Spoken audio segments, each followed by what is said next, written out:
नमस्कार, मैं डॉक्टर जितेंद्र पाकड़, दर्शन शास्त्र विभाग, राजकीय महाविद्यालय करौली, राजस्थान।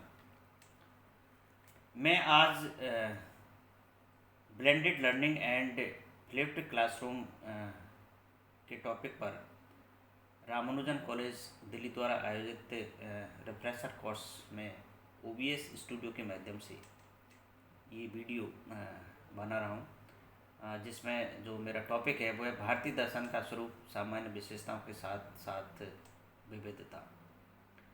भारत में दर्शन उस विधा को कहा जाता है जिसके द्वारा तत्व का साक्षात्कार हो सके।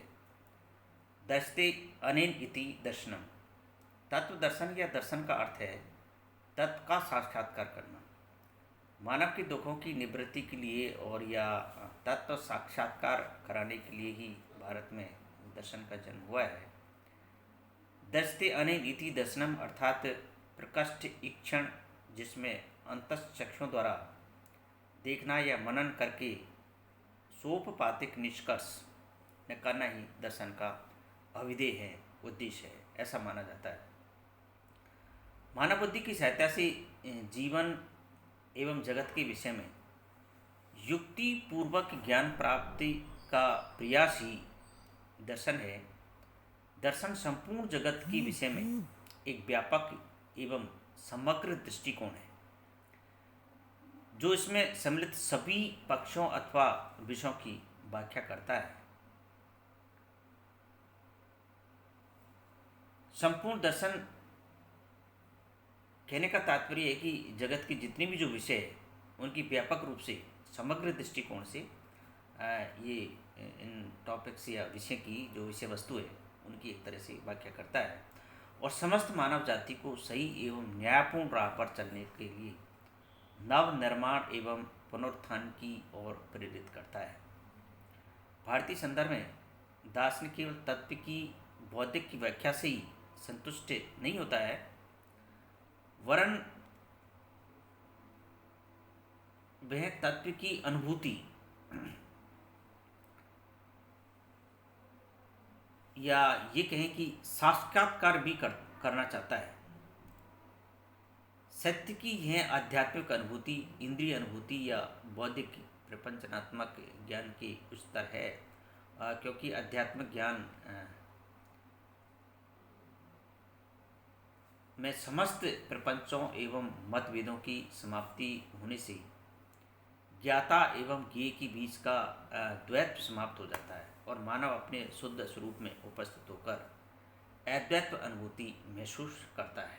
यानी ज्ञाता और जो ज्ञेय है उनमें जो द्वैत का जो भाव है वो समाप्त हो जाता है और एक तरह से अद्वैत की अनुभूति होती है। यानी अद्वैत का मतलब होता है कि दो नहीं बल्कि एक।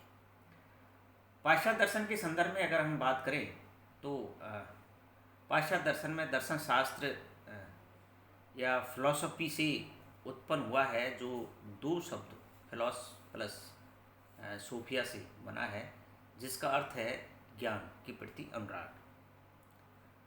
इसका तात्पर्य है कि युक्ति पूर्वक तत्व ज्ञान प्राप्त करने का प्रयास ही दर्शन कहलाता है। फिलॉस प्लस सोफिया ज्ञान के प्रति यानी अनुराग। दर्शनों का उपदेश व्यक्तिगत जीवन की सम्मार्जन और परिष्करण के लिए ही अधिक उपयोगी है। यानी व्यक्ति का जो जीवन है उस जीवन को किस प्रकार से हम परिमार्जित करें, इसका मुख्य उद्देश्य दर्शन का यही रहता है।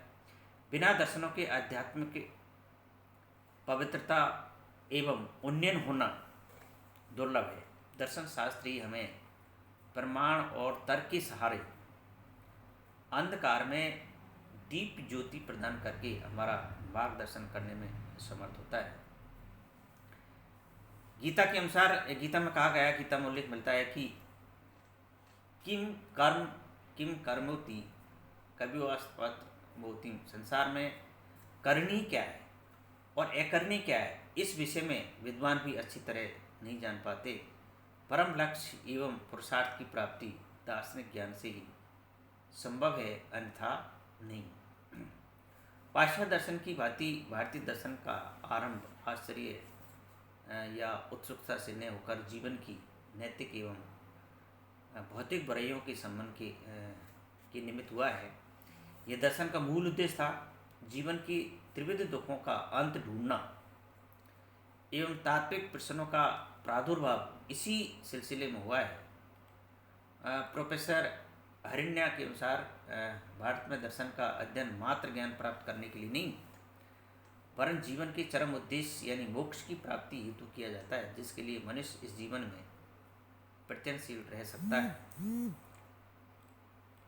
भारतीय दर्शन एवं पाश्चात्य दर्शन का जो तुलनात्मक अध्ययन है उसकी हम एक यहाँ दृष्टिपात डालते हैं। भारतीय दर्शन और पाश्चात्य दर्शन का जो तुलनात्मक अध्ययन है वो इस प्रकार से हो सकता है। हम देख सकते हैं कि भारतीय दर्शन व्यवहारिक है, जिसकी उत्पत्ति आध्यात्म के असंतोष से होती है, जबकि जो पाश्चात्य दर्शन है उसकी वो एक तरह से सैद्धांतिक है, जिसकी उत्पत्ति आश्चर्य, जिज्ञासा या उत्सुकता से होती है।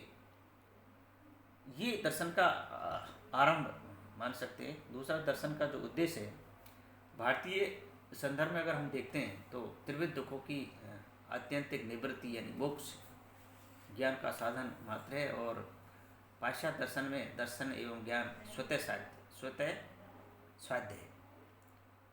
मुख्य जो दृष्टिकोण है त्रिविध दुखों की ये आत्यंतिक निवृत्ति, ये हमने उद्देश्य के संदर्भ में देखा है। अब मुख्य जो दृष्टिकोण है संश्लेषणात्मक, अर्थात भारतीय दर्शन में समन्वित या समग्र रूप में चिंतन करने की परंपरा, लंबी परंपरा रही है। वेस्टर्न फिलॉसफी में विश्लेषणात्मक अर्थात पाश्चात्य दर्शन में ज्ञान की प्रत्येक शाखा एक विश्लेषणात्मक विधियों का प्रयोग कर चिंतन पर बल दिया जाता है। प्रधानता भारतीय दर्शन में आध्यात्मिक ज्ञान की प्रधानता है, जबकि वेस्टर्न फिलॉसफी में तार्किक ज्ञान की प्रधानता, नैतिक, सामाजिक व बौद्धिक चिंतन पर बल दिया जाता है। चरम सत्ता की व्याख्या या सत्ता में जो विश्वास है वो धार्मिक दृष्टिकोण से परलोक की सत्ता में ये विश्वास करते हैं भारतीय दर्शन के संदर्भ में अगर हम देखें, और वेस्टर्न फिलॉसफी के संदर्भ में अगर हम देखें तो वैज्ञानिक दृष्टिकोण से मुख्य ये लोक में विश्वास किया जाता है। जीवन में जगत के प्रति जो दृष्टिकोण है वो भारतीय दर्शन का एक दुखात्मक या अभावात्मक है, और जबकि वेस्टर्न फिलॉसफी में ये भावात्मक दृष्टिकोण लिए हुए होता है। तो इस प्रकार से हमने यहाँ पर ये दर्शन के संदर्भ में देखा कि भारतीय पाश्चात्य दर्शन में दर्शन की जो परिभाषा है या दर्शन की जो मूल जो उद्देश्य होता है उसके बारे में हमने यहाँ कुछ चर्चा की है। विशेष रूप से भारतीय और पाश्चात्य दर्शन की जो तुलनात्मक जो अंतर जो देखने को मिलता है उसकी बात हमने यहाँ थोड़ा सा विचार विमर्श किया है। धन्यवाद।